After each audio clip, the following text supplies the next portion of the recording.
आज गोटा कलरा आपड़ देखा मात्रे ही बनइबे बनइबा बहुत सहज खावाई बहुत टेस्टी होता। आज मुझे सेयार करे रसुण गोटा कलरा आपड़ देखिकी जापे जे केते सुआदिया होइथिबो। नमस्कार, ममता किचन ओडिया को आपण समस्त को अनेक अनेक स्वागत। आपण ही रेसिपीटी को पखाला गरम सबुति खाई पारे, किंतु बेसी करी पखाला संगे ही भल लगे खावाई। कलरा को प्रथम एमती हाथ साहाय्य मक्ची की भल भाव धोईकी सफा करने कहीं कलरार उपर जदि मैला लगी थाए भल भाव एमती मक्ची की धोइबा द्वारा परिष्कार हो। तो यही भाव एमती धोईकी मु गोटे प्लेट्रे साइड्रे रखी नहीं। तापर कौन करबा ना कलरा को मझीरू एमती नाइफ साहाय्य चिरा लगे नवा। कलरा को पूरा न काटिकी ता मझीरू एमती नाइफ साहाय्य गोटे गोटे करके चिरा लगे रखी नेबे।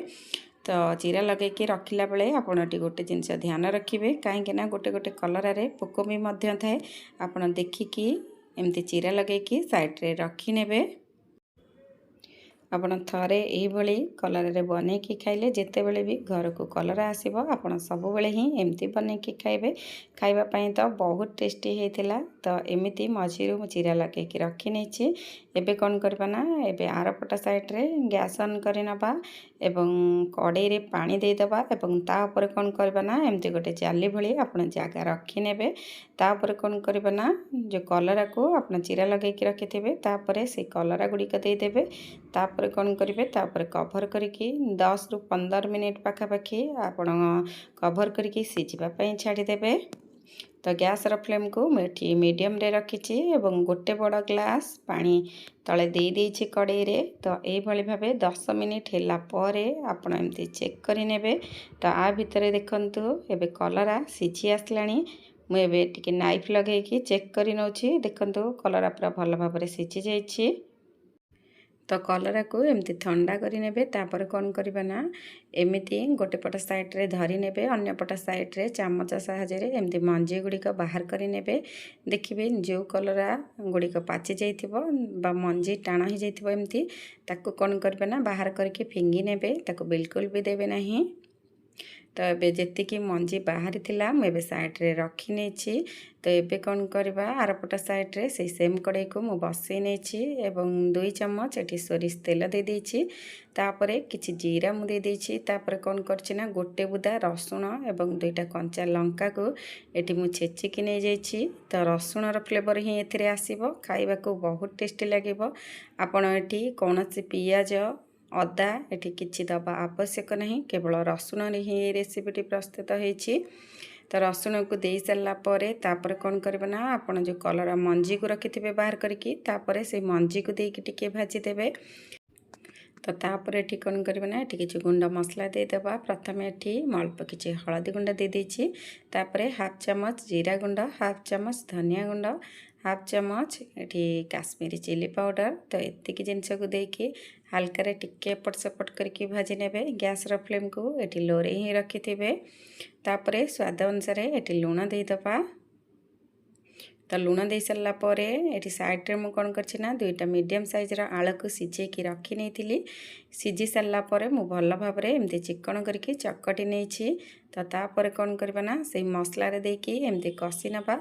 तो आलूटी को चकटिला बेले आपण एठी आलू को एमती चिकन करके चकटी नेबे। तो मसला रे देकी 2 ରୁ 3 मिनिट यही भाव आलू को टिके एपट सेपट करके एमती भाजी नेबे। तापर कौन करबा ना तापर एबे गैस ऑफ करि नबा एवं आलू मसला को ठंडा करि नबा। आलू मसला ठंडा हो सारा पर हाथ साहाय्य एमती नेकी आपण से कलरा रे एमती भरी नेबे। तो गोटे पट साइड्रे आपण कौन करेंगे ना कलरा को गोटे पट साइड्रे एमती धरी नेबे। अन्य पट साइड्रे आलू मसला को आनिकी एमती भरी नेबे। आपण आलू मसला को पूरा भरिकी ही देबे। खाइबा को बहुत बढ़िया लगे। न खाइबा लोक भी मागी मागी खाइबे एते टेस्टी होइथिला। आपण आलू मसला को एमिति पूरा भरिकी देबे। बिल्कुल भी आलू मसला बाहर नहीं आ सुंदर भाव में भाजी हो।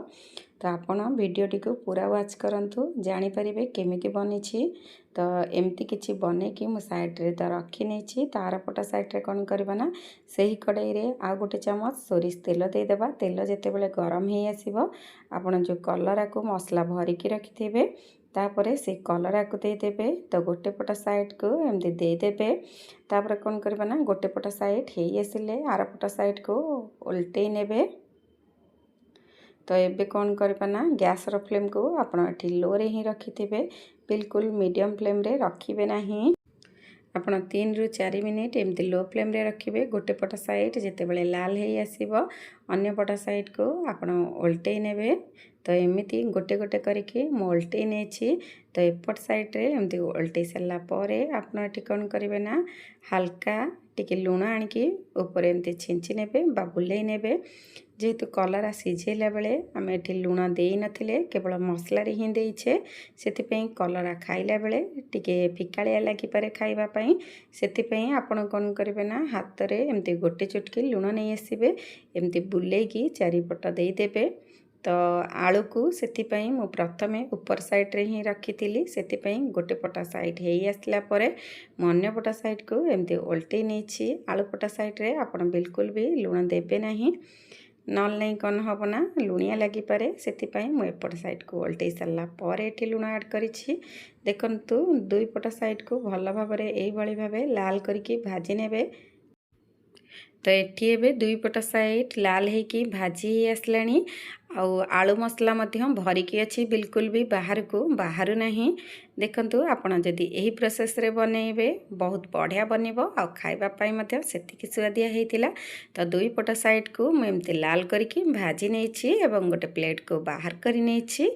तो आज रही रसुण गोटा कलरा रेसिपी आपणकर प्रस्तुत हो जाइछि। देखंतु केते डेलीशियस हेछि, खाइबा पाई तो बहुत टेस्टी लागुतला। आपन को जदि मोर ये रेसिपी भल लगी आपणक अनुभूति निश्चिंत मो सहित शेयर करेंगे। तो आज एतिकी मु आपण मानक पाखक आ गोटे रेसिपी नहीं आसबि। से पर्यंत रही नमस्कार।